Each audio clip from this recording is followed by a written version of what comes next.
Uma distribuição BV Filmes. Martinho Lutero. Uma jornada ao coração da Reforma. Versão brasileira, Dublamix Rio.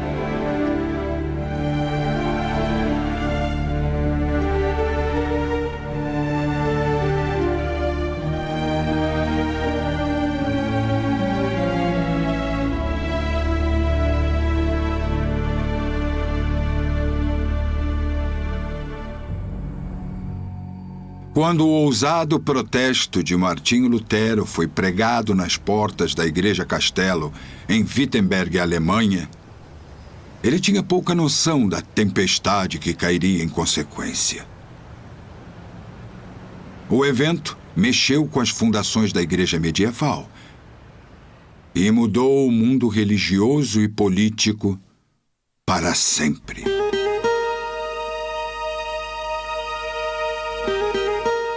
Mas a história não começou em Wittenberg. Lutero era mesmo um homem de seu tempo, produto de eventos fora de seu controle, e um pouco mais que um personagem em um grande drama religioso e histórico. No entanto, no começo do século XVI, ele foi o homem que tomou o palco central.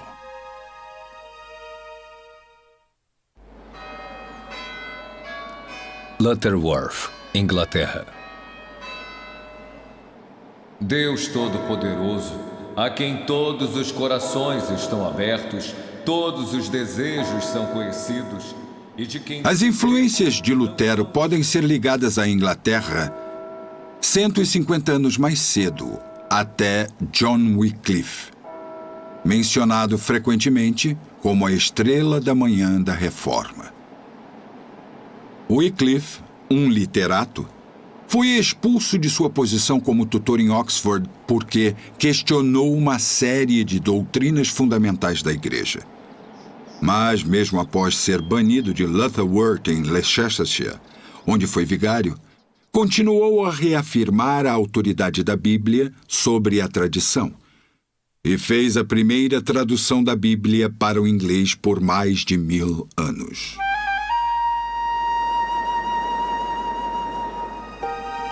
No tempo de Lutero, a Igreja ainda se mantinha exigindo obediência inquestionável e, normalmente, a recebia. No entanto, as ações de Lutero, ou melhor, sua reação a um monge chamado Tetzel, o vendedor de indulgências, foi para diminuir o poder da Igreja e acender uma luz que iluminaria toda a Europa e depois o mundo.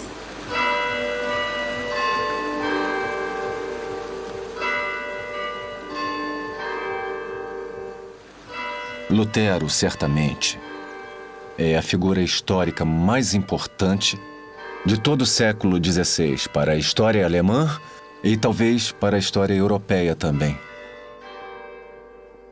É um fato impressionante que mais livros tenham sido escritos sobre Martinho Lutero do que sobre qualquer outro ser na Terra. E ainda assim, quando pensamos nisso, ele era tão comum quanto um lenhador, com as mesmas esperanças, as mesmas dúvidas e os mesmos temores. Lutero era um homem comum, e ele seria o primeiro a reconhecer isso. O maior dos homens, o melhor dos homens, alguém o disse, é, na melhor das hipóteses, um homem comum. E Lutero não era a exceção. Mas ele foi um homem que Deus usou, era um indivíduo que buscou uma paz espiritual. A vida dele, até sua conversão, foi uma busca em suas palavras por um Deus gracioso. Ele iniciou a sua vida como um monge e como um estudioso que foi sempre influenciado por ser um professor. E até 1514, ninguém, exceto alguns colegas e alguns alunos, sabia seu nome. Mas quando ele começou com suas 95 teses contra o uso de indulgências, ele realmente quebrou a estrutura da Igreja Romana tradicional que se manteve por pelo menos 1000 anos na forma como Lutero a encontrou.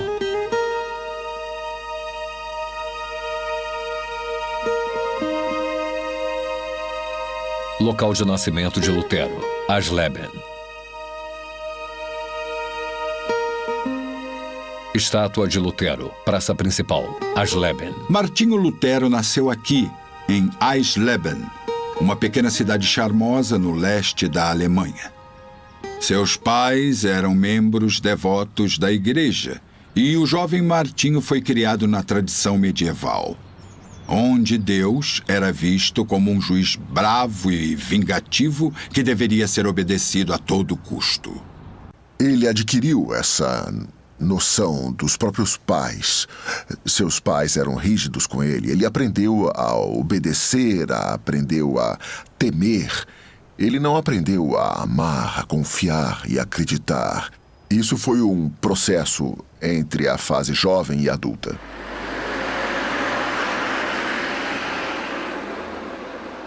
A antiga Universidade de Erfurt.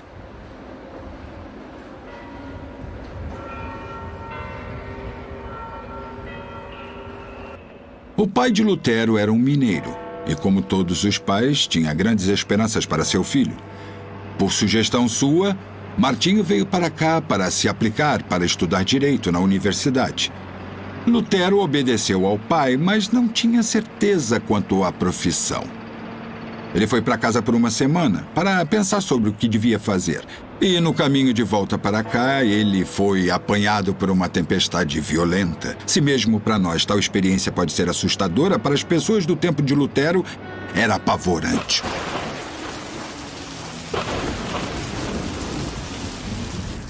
Ele não conhecia as explicações atmosféricas, fisiológicas, meteorológicas, de raios e de trovões. Aquilo representava a ira entre Deus e os anjos. Então, em desespero absoluto, ele se refugiou embaixo de uma árvore, o que, todos sabemos, foi uma burrice de se fazer. Mas para ele representava um refúgio, e ele fez um juramento. Me ajude, Santa Ana, vou me tornar um monge. Santa Ana era a padroeira dos mineiros. E já que essa era a profissão do pai de Lutero, era provavelmente a santa que ele conhecia melhor. E naquele momento de angústia terrível, sua esperança mais imediata de acesso a um Deus temível. Vou me tornar um monge. E isso para ele era render-se de toda a ambição, esperança, prospectos, futuro. Ele ia entregar sua vida para salvar sua vida. Então, contra a vontade de seu pai, e para honrar sua promessa a Santa Ana, ele entrou para o monastério agostiniano. Ele tinha 21 anos. No monastério, ele demonstrou zelo e entusiasmo que ultrapassou muitos de seus contemporâneos. Nenhuma tarefa era degradante demais, nada estava abaixo dele, já que ele trabalhava e buscava por uma retidão que o tornaria aceitável à vista de Deus. Ele esfregava o chão, batia nas próprias costas e não encontrava paz para sua alma. Ele falou com von Staupitz, seu superior monástico, que era itinerante, viajando por vários monastérios, checando a administração, e recebeu a sugestão de que deveria aprender a confiar em Deus, aprender a crer em Deus, um pensamento novo para ele.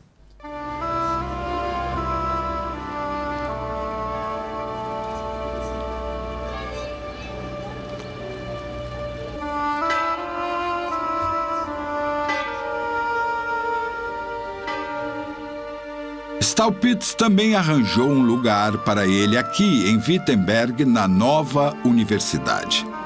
Ele foi indicado para a cadeira de Teologia Bíblica, o que requereu que ele estudasse e ensinasse sobre as Escrituras Sagradas. Uma inovação. Não para nós, em nosso tempo, mas na Idade Média, estudar as Escrituras significava estudar os padres da Igreja e os doutores da Igreja e seus comentários sobre as Escrituras. Mas voltar à fonte, usar a Bíblia como manual na aula de Bíblia. Uma escolha tão óbvia. Era revolucionária, uma inovação na época dele. Então, o que realmente começou nessa pequena cidade, em Wittenberg, mudou o panorama da Europa pelos próximos 100 anos. E tudo isso tinha lá no fundo alguém que apenas queria descobrir o que a fé cristã verdadeira realmente significa. Descobrir o verdadeiro significado da fé cristã se tornou para Lutero quase uma obsessão. E à medida que estudava as Escrituras se preparando para as suas aulas, ele ficou cara a cara pela primeira vez com a verdade bíblica que ele não podia compreender ou aceitar. Ele foi repelido no começo por aqueles versículos de Romanos capítulo 1, onde o apóstolo diz: porque nele se descobre a justiça de Deus de fé em fé, como está escrito, mas o justo viverá pela fé. Para ele, aquilo significava a justiça de Deus, e eu devo me tornar tão justo quanto Deus é justo. Então, poderei viver pela fé. Mas como eu posso ser justo? Então ele trabalhava e se esforçava e tentava agradar a Deus com seus trabalhos, tentando se tornar justo. A busca de Lutero pelas respostas para as perguntas que o atribulavam o levaram a um estudo ainda mais profundo da Bíblia. Então ela se tornou a única e mais poderosa influência em sua vida. Os Salmos dizem: a entrada das tuas palavras dá luz e entendimento. Lutero estava prestes a descobrir o quão verdadeiro isso é. Se existe um texto que, para mim, sintetiza a vida e os trabalhos de Lutero, é a palavra do servo ao patriarca que foi enviado para encontrar uma noiva para o filho de Abraão, Isaque. Ele disse: quanto a mim, o Senhor me guiou no caminho. Ele não sabia aonde estava indo, ele não sabia tudo do princípio ao fim, mas ele estava no caminho. Ele uma vez disse: foi como se Deus colocasse vendas de cavalos nos meus olhos. Você sabe, vendas de cavalos para impedir que o cavalo olhe e se distraia de um lado para o outro, para que eu não temesse o que os homens pudessem fazer comigo. E ele disse: foi como se eu trabalhasse empurrado por uma mão atrás de mim. Ele estava interessado, primeiramente, por fim, na conexão pessoal entre ele mesmo e Cristo. A questão de como tornar o homem pecador, o eu pecador, em alguém que vai para o céu depois de sua morte. O estudo dele da Bíblia continuou, assim como sua procura por paz de espírito e de mente. Lentamente, como que às escondidas, a luz da verdade começou a nascer no coração e mente do jovem monge agostiniano. O momento decisivo chegou quando ele estudava a carta de Paulo aos Romanos. Lá, no primeiro capítulo, ele foi capturado pelas palavras do versículo 17. O justo viverá pela fé. Foi um momento emblemático. Que necessidade havia de todas as suas boas ações se ele podia ser justificado, ou seja, ser aceitável para Deus simplesmente pela fé? É um belo princípio que a Bíblia seja sua própria e melhor intérprete. E foi quando ele preparava palestras sobre os Salmos que ele chegou ao Salmo 31, que descreve Davi fugindo de Saul. já no seu limite, incapaz de se conter e clamando por ajuda. E ele diz: em ti, Senhor, me refugio, nunca seja eu envergonhado, livra-me pela tua justiça. Finalmente ele percebeu. A justiça que ele precisava não era uma coisa que ele poderia alcançar com seu próprio esforço. Ela já era provida por Deus através de Jesus Cristo. Só o que ele tinha que fazer era recebê-la pela fé. Para Lutero, isso era eureka, encontrei, isso era a liberdade, isso era o entendimento. E tudo o que esperava agora era uma chance de proclamá-lo, e essa oportunidade veio no questionamento das indulgências.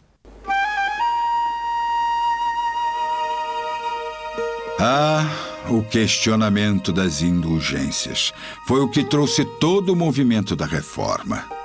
Foi o que enviou Martinho Lutero à sua escrivaninha para escrever suas 95 teses, e foi o que o enviou correndo à igreja para pregá-las em público. Na cidade de Roma, a Basílica de São Pedro, ela foi construída originalmente com dinheiro coletado dos alemães pela venda de indulgências, o que levou Lutero a questionar todo o conceito da salvação pelas obras e pelos sacramentos da igreja. A venda de indulgências não era uma coisa nova. Foi uma fonte útil de renda para a igreja por séculos. Mas parecia ter alguma coisa errada na ideia de ter seus pecados perdoados simplesmente por fazer uma contribuição para os fundos da igreja. Não para os pobres, perceba, não para os enfermos, mas para a igreja. As pessoas eram levadas por vendedores ambulantes dessas indulgências de vila a vila à suposição casual de que esses certificados de indulgências eram licenças para pecar sem consequências. E Lutero encontrou um dos seus próprios paroquianos que estava chafurdando na imundície de sua bebedeira. E Lutero o abordou e disse: como você ousa, filho de Deus, viver desse jeito? E esse paroquiano bêbado puxa de sua túnica um certificado de indulgências e diz: está tudo bem, doutor Lutero. Ele diz: eu tenho uma indulgência assinada pelo próprio Papa. Eu estou bem. Aonde quer que ele fosse pelas ruas de Wittenberg, ele encontrava a mesma reação de seus paroquianos. Repetidamente, eles falavam o nome do chefe das vendas de indulgências, Tetzel. O monge dominicano Tetzel tinha vendido essas indulgências como um espetáculo e supostamente disse que assim que o som da moeda é ouvido no baú do dinheiro, uma alma voa para o céu para descansar, vai diretamente para o céu. E Lutero ficou tão indignado com essa resposta de seu ex-paroquiano que ele foi para os seus estudos e disse: eu vou fazer um buraco no tambor de Tetzel. De certa forma, Lutero pode ser compreendido como um homem dirigido, porque a sua fé pessoal foi o que fez ele mudar. Em resposta ao comércio de Tetzel e ao que ele viu como miséria humana, Lutero compilou uma lista de questões que ele sentiu que deveriam ser discutidas publicamente. Esse era um processo acadêmico comum naquela época. De fato, John Wycliffe tinha feito algo similar na Inglaterra 150 anos antes. Debates eram populares, multidões de estudantes e cidadãos se reuniam para escutá-los, e heróis eram aplaudidos como campeões do esporte.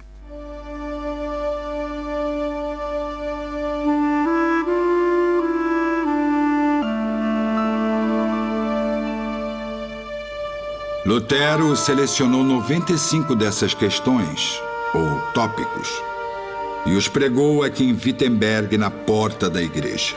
numa véspera do dia de Todos os Santos, 31 de outubro de 1517.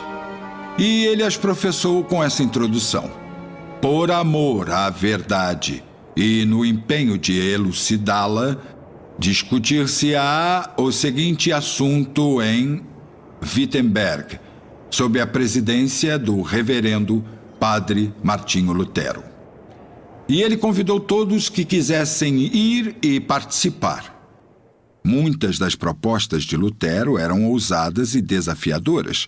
Por exemplo, ele questionou a autoridade do Papa para perdoar pecados. Ele perguntou se era certo que indivíduos tivessem que confessar seus pecados para um padre e não para Deus. E, num ataque direto a Tetzel, o vendedor de indulgências, ele declarou: não há autoridade divina para pregar que a alma voa para fora do purgatório imediatamente quando o dinheiro tilinta no baú. Observações como esta, mesmo as perguntas anteriores, iriam certamente atrair para ele a ira da hierarquia da igreja. E quando a notícia chegou às pessoas comuns, as chamas da ira foram ainda maiores. A imprensa ainda era nova e as casas de impressão estavam famintas por material novo. As propostas de Lutero foram publicadas em alemão e enviadas pela terra. Muito rapidamente o nome do monge rebelde estava nos lábios de todos, e as pessoas comuns, como as pessoas comuns fazem, pareciam ter um prazer peculiar em ver alguém dar uma pancada na autoridade. Lutero enviou seu protesto para o arcebispo de Mainz. O arcebispo enviou para Roma, mas foram precisos quase 2 anos para alguém aceitar o desafio de Lutero para debater.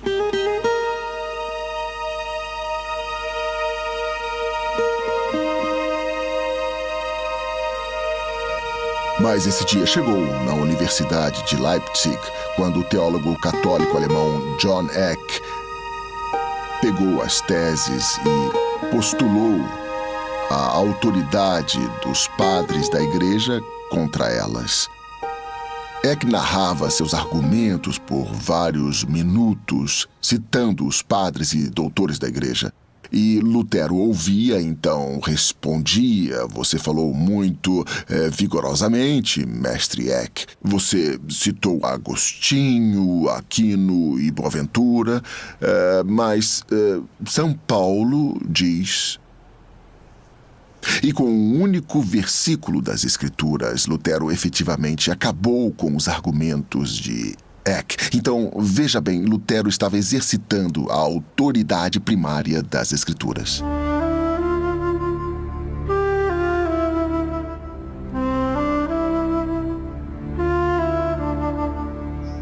Quando Eck não conseguiu alcançar os argumentos de Lutero com lógica e razão, ele atacou a sua pessoa e o acusou de soar como John Huss. E no início Lutero ficou furioso de ser acusado de hussitismo, porque Lutero não conhecia muito da história da igreja. Tudo que ele sabia era que Huss tinha sido queimado como herege no Concílio de Constança. Logo, Huss devia ter sido um grande herege. Então, ele investigou no intervalo e voltou e anunciou orgulhosamente: bom, então eu sou o hussita. Huss estava certo. Huss concorda comigo, então, obviamente, ele estava certo. E, portanto, eu não acredito mais na autoridade de concílios da igreja. Concílios erraram queimando Huss. Então, não há outra autoridade, não o Papa, não a igreja, não os concílios, mas somente as Escrituras.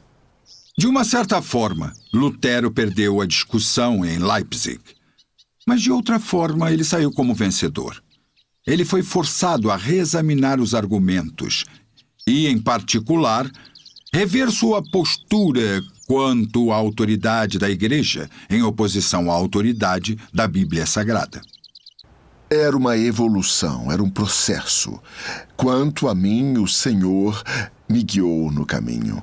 Ele não sabia aonde ia, mas ele chegou ao lugar certo. Lutero pode ter chegado ao lugar certo em sua própria mente, mas a igreja tinha ideias diferentes. Essa heresia não poderia ter condições de se espalhar. Precisava ser parada antes que o cristianismo e seu povo fossem levados para longe. O que a Igreja fez foi emitir uma bula papal, uma edição de lei da Igreja Católica, cujos membros são obrigados a obedecer. No caso de Lutero, a bula exigia que ele renegasse seus falsos ensinos sob pena de excomunhão. A reação de Lutero a essa ameaça foi queimar publicamente a bula papal embaixo desse carvalho, juntamente com livros de leis da Igreja, alguns escritos por seus inimigos contra ele. Mas Lutero não estava apenas queimando livros, estava queimando ligações também.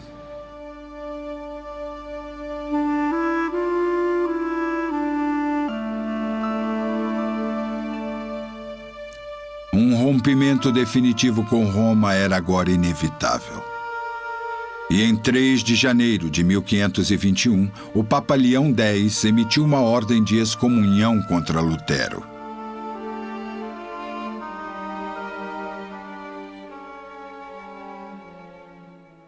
Ele era, agora, oficialmente um herege, e sua vida estava em perigo constante. No entanto, ele ainda não tinha terminado, não antes de seu mestre político fazer a sua jogada.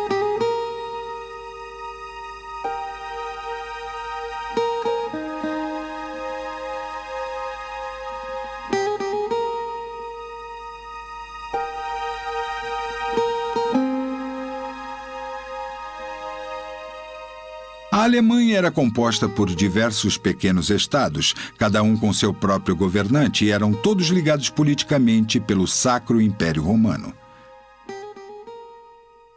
O imperador era o recém-eleito Carlos V, de 21 anos de idade, e era dever dele dar cabo à sentença de Roma contra Lutero. Mas o amigo político mais poderoso de Lutero interviu. Wittenberg é na Saxônia, e seu governante, ou eleitor, era Frederico o Sábio. Ele achou que Lutero não estava sendo tratado de forma justa. A cidade de Worms. Por que deveria Lutero, um alemão, ser sentenciado à excomunhão e possivelmente à morte, e não ser ouvido em um tribunal alemão? Quando Frederico, eleitor da Saxônia e amigo de Lutero, apontou isso para os príncipes alemães, muitos deles viram sentido.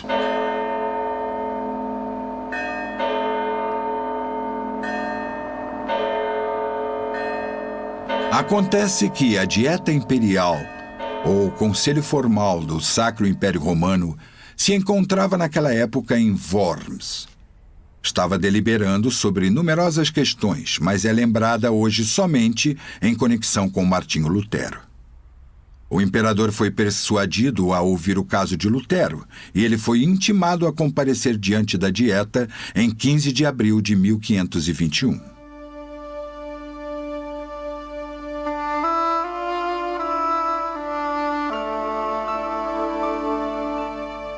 Hoje em dia, na cidade de Worms, não muito longe da catedral, em um gramado, podem ser encontrados 2 marcos vermelhos na grama. Um deles indica onde Lutero ficou, ante o trono imperial, e o outro indica onde o trono do imperador estava. Quando Lutero foi intimado a comparecer ante a Dieta Imperial, aqui, em Worms, lhe foi prometido salvo-conduto para entrar e sair da cidade. Mas seus amigos ficaram incomodados. Eles pediram que ele lembrasse de John Huss, que sofreu uma provação similar 100 anos mais cedo e foi traído. Lembre-se do ganso. A palavra Huss significa ganso em boêmio. E nós, na América, temos um ditado: mate o ganso ou queime o ganso. E isso veio da experiência de Hus. E os amigos de Lutero o lembraram. Lembre do ganso. Não confie no salvo-conduto imperial. E Lutero supostamente respondeu: eu não me importo. Minha confiança está no Senhor Jesus Cristo, não na palavra dos homens. Pode haver quantos demônios contra mim, quanto a telhas sobre as casas em Worms, que é a cidade aonde eu vou. Eu irei. Minha proteção está no Todo-Poderoso.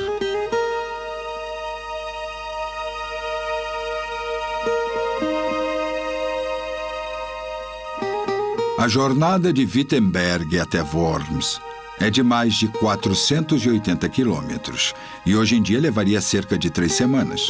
Para Lutero era mais como uma parada da vitória. Em cada cidade em que passava era recebido com júbilo e aclamação. Ele pregou em Erfurt, Gotha e Eisenach.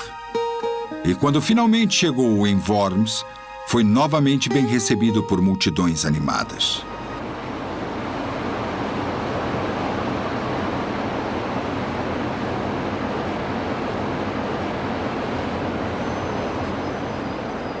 Na dieta, ele foi levado à presença augusta do novo jovem imperador Carlos.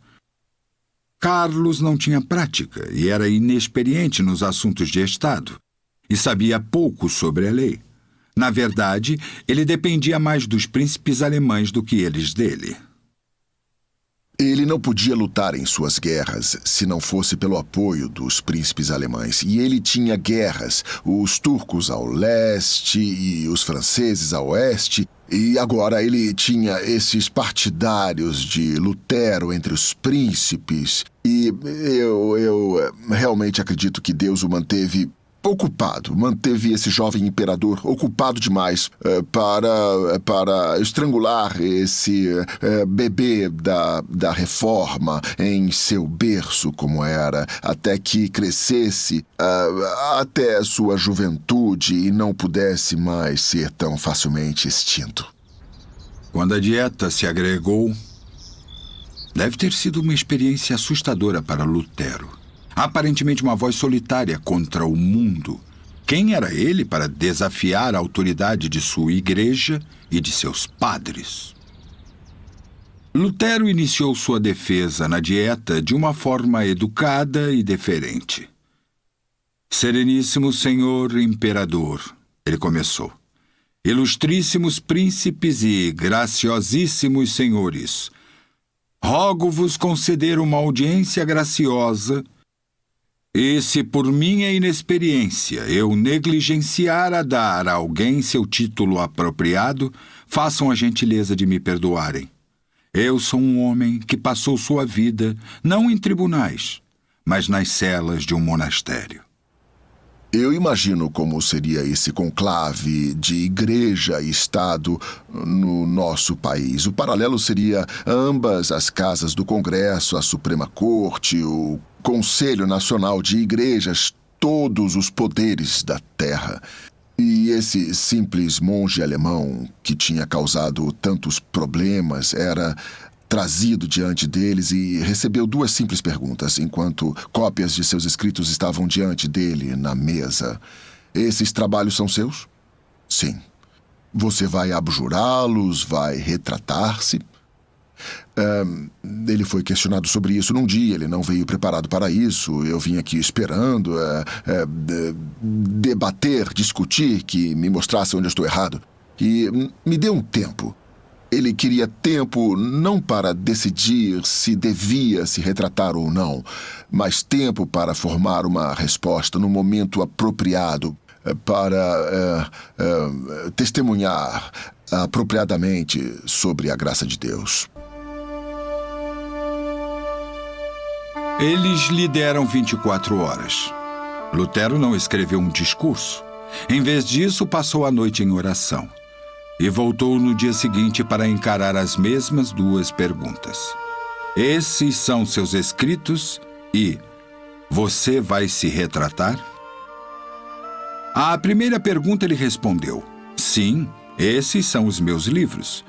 e mesmo a bula papal emitida contra mim concorda que muitas das coisas escritas nele são inofensivas. À pergunta sobre se retratar por eles, ele disse: se eu começasse a abjurar, o que eu estaria fazendo além de condenar a verdade que é admitida tanto por meus amigos como por meus inimigos? Vocês querem que eu abjure a todos? Pensem no que estão dizendo. Seria negar algumas coisas que vocês dizem ser verdade. E eles não gostaram das distinções dele. Não, pedimos de você uma resposta simples. Certo, vocês pedem, darei uma a vocês.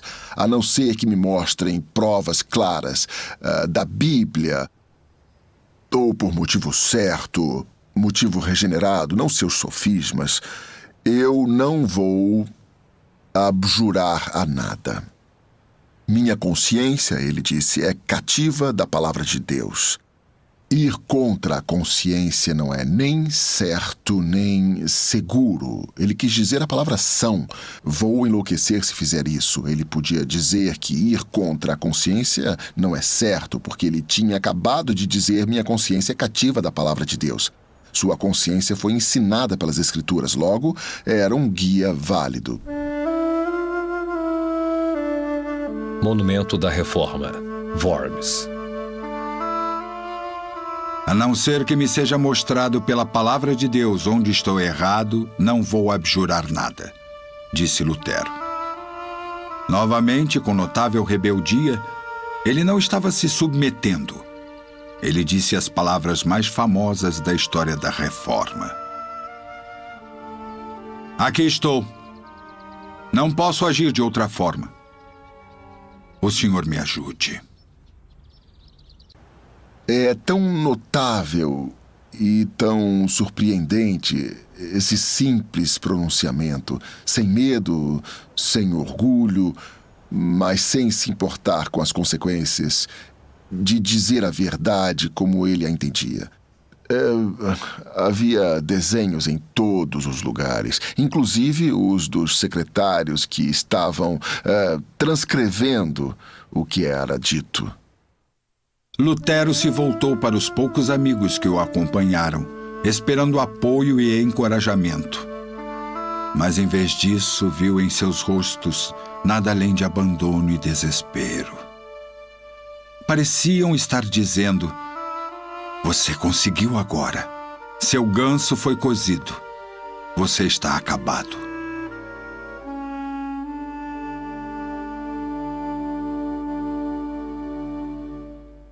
E, exasperado, em resposta aos seus comportamentos derrotados, ele disse: aqui estou! O que mais posso fazer? E eu acho que, nesse ponto, os secretários, tendo catado suas penas ou o que fosse, começaram a juntar tudo e recapitular esses termos finais, como os temos agora em nossa nobre oratória. Aqui estou, não posso agir de outra forma, o Senhor me ajude. Amém. E as pessoas presentes, incluindo os príncipes alemães, alguns dos quais apoiavam Lutero, encararam o imperador como que dizendo: o que o senhor vai fazer sobre isso? Entre esses príncipes havia aqueles que apoiavam Lutero. No principal, não na compreensão teológica, mas Lutero era um alemão, ele estava dando base para a independência alemã, e os príncipes gostavam disso. E eu disse que o imperador era tão dependente desses príncipes para lutar suas guerras que ele não queria ofendê-los. E ele estava sendo mais julgado naquele momento do que o Lutero.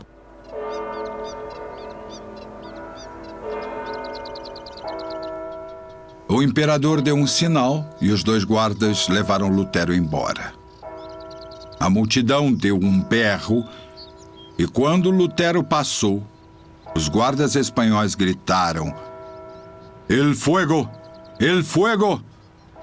O fogo! O fogo!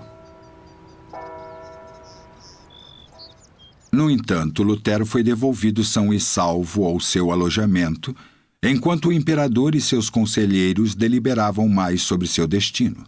No final, uma decisão foi tomada e o imperador pronunciou o veredito final. Este irmão está certamente enganado quando se põe contra todos os cristãos. Nós ouvimos o discurso de Lutero aqui, e eu vos digo que eu me arrependo de ter demorado tanto em tomar medidas contra ele. Não desejo ouvi-lo novamente. Ele tem seu salvo-conduto, mas eu o declaro como um notório herege.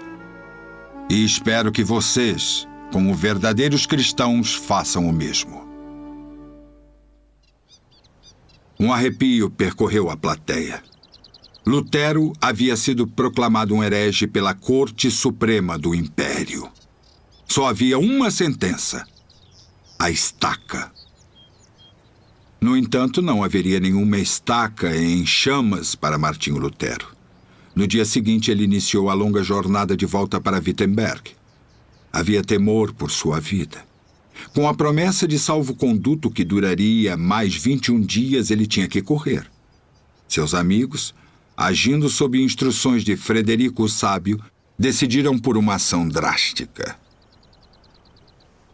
Numa floresta solitária, homens mascarados encontraram Lutero e o levaram embora. Um frade foi deixado para trás para contar o que aconteceu.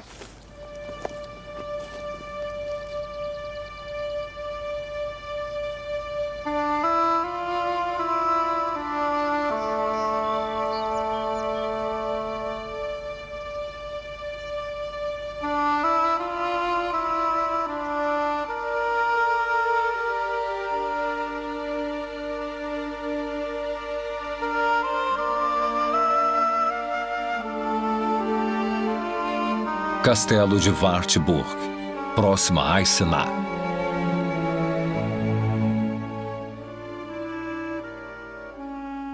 Os raptores de Lutero trouxeram para cá o castelo de Wartburg. Atrás desses muros, no alto dessa colina, ele estava a salvo da raiva do imperador.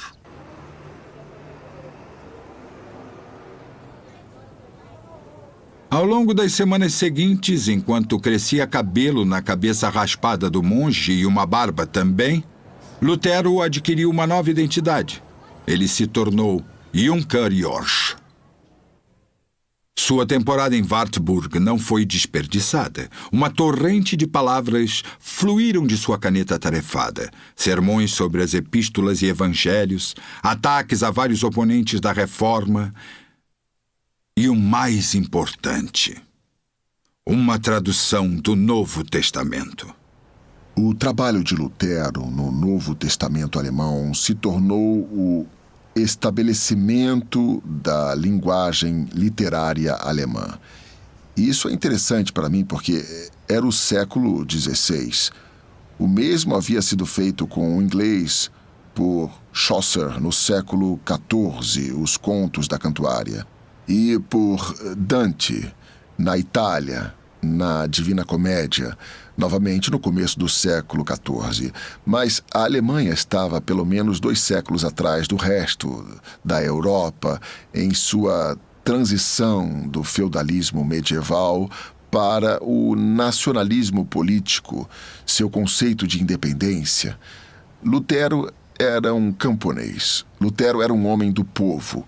Ele não era bem nascido, nem era mal nascido.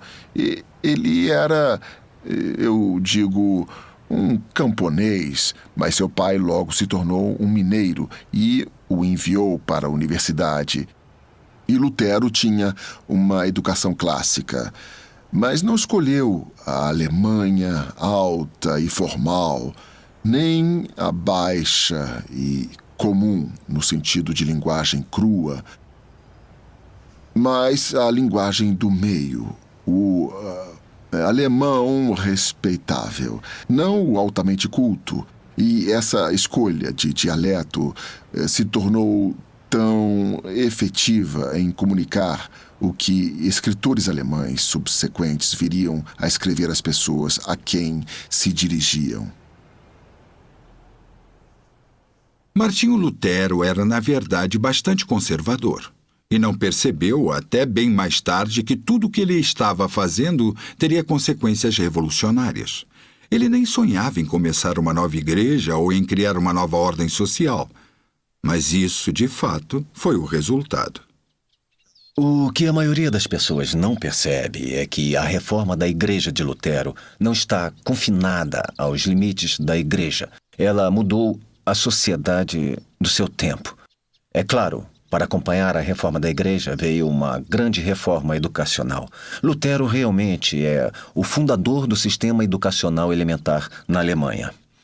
E, ao mesmo tempo, de uma reforma social que veio a acontecer e que estruturou tudo de uma forma inteiramente nova.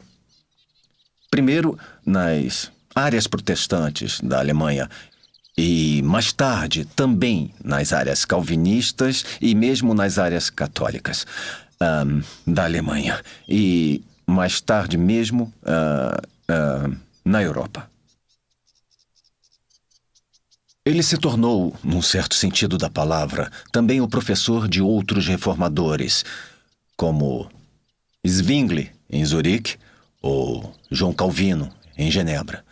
E o que realmente começou nessa cidade pequena, em Wittenberg, mudou o panorama da Europa pelos 100 anos subsequentes. Enquanto Lutero foi mantido preso em Wartburg, eventos em outros lugares na Alemanha tiveram uma virada mais sinistra.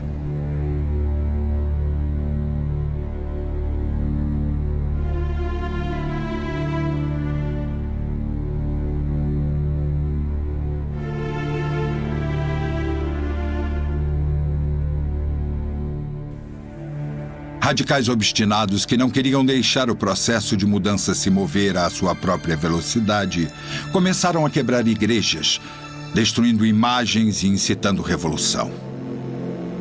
Lutero se opôs a isso. Ele era mais conservador. Ele queria levar as coisas lentamente e deliberadamente. E acho que sabiamente. Bem, tendo uma ordem estabelecida em Wittenberg, foi percebido por ele e seus colegas que era inconsistente manter um monastério e um convento na cidade. Então ele começou a esvaziar o convento e prover um marido para cada uma das freiras. Tudo acabou bem com esses arranjos, até chegar a vez de Catarina von Bora, a filha de um nobre. Ela negou veementemente o partido arranjado para ela. Finalmente, com frustração, lhe foi perguntado: "Bem, quem você aceitaria?" E ela olhou para Lutero e disse o nome dele. E ele disse: "Não, impossível, eu estou banido do império, eu posso ser morto a qualquer dia. Eu não vou precipitar você do altar do casamento a um funeral. Não." E ela disse sim. E eles se casaram. E isso ele mais tarde disse ter feito para agradar ao seu pai, para provocar o Papa e aborrecer o diabo. Ele se casou. Mais tarde ele disse que foi o maior presente de Deus na Terra. Era um refúgio e reparação, era um oásis no deserto da batalha, do trabalho, do conflito. Deus abençoou aquele lar. E ele se tornou o padrão do clero casado no mundo cristão moderno.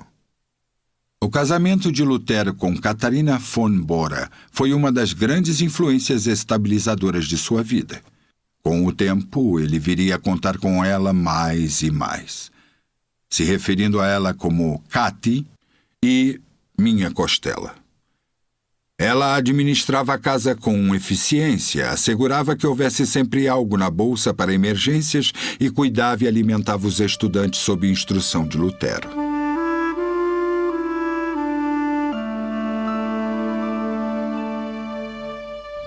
Como muitos homens em posições de liderança, Lutero era dado a profundas crises de depressão. Em uma ocasião, Catarina adotou um jeito novo de curá-lo. Ele encontrou sua esposa voltando para casa e ela estava com roupas de luto, chorando e triste, e seu lenço molhado de lágrimas. E com toda a solicitude, ele a abordou. O que houve, querida Kate? Qual é o problema? Ela disse, você não soube. Não soube o quê? Esse tempestuoso Lutero disse, nosso Senhor Cristo, nosso Deus, está morto. Não, ele não está morto. Eu falei com ele hoje. Estou tão feliz de te ouvir dizer isso, ela disse. Da forma como você vem agindo ultimamente, eu tinha certeza que Deus tinha morrido. Foi uma repreensão potente e bem recebida. Certa vez, sofrendo um ataque do mal, tal foi a frustração de Lutero que foi dito que ele atirou um vidro de tinta no diabo. No entanto, esses momentos sombrios eram produtivos. Quando a crise de depressão veio sobre ele, Lutero dizia com frequência, então vou cantar o Salmo 46. Deus é o nosso refúgio e fortaleza, socorro bem presente na angústia. Pelo que não temeremos, ainda que a terra se mude e ainda que os montes se projetem para o meio dos mares. A depressão passou, a alegria voltou e o trabalho continuou. Inspirado pelo Salmo 46, Lutero escreveu o que viria a se tornar o hino da Reforma. Ein Festburg ist unser Gott. Castelo forte é o nosso Deus, espada e bom escudo. Com seu poder defende os seus em todo transe agudo.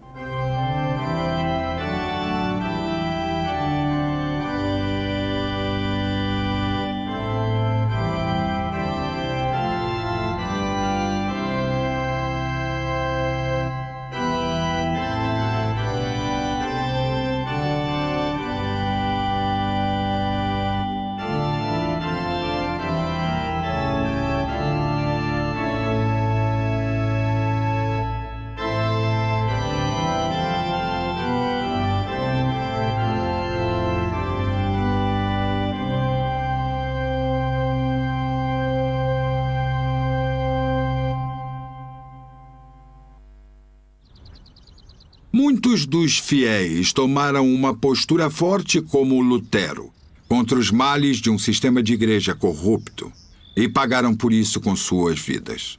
Mas não Martinho Lutero. Seus inimigos nunca conseguiram alcançá-lo, e ele continuou seu trabalho na tranquilidade de Wittenberg. Nenhum homem podia matar Lutero, não porque ele fosse indestrutível, mas ele era inacessível às vicissitudes dos homens enquanto Deus tivesse um propósito para ele, assim como todos na vontade de Deus.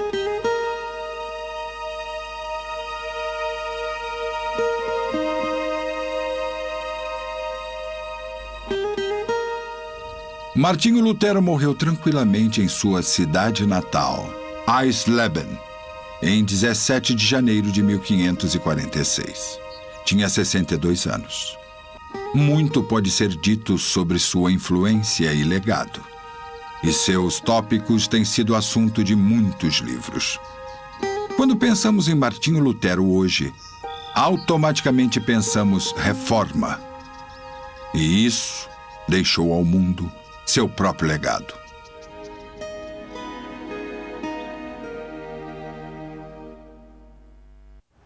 Isso restaurou o papel e a dignidade do indivíduo. E na área da religião, da igreja, não era uma questão de identificação com uma instituição, mas uma relação individual com Deus através de Jesus Cristo. O que aconteceu aqui nessa pequena cidade alemã há quase 500 anos mudou a face da Europa e depois do mundo.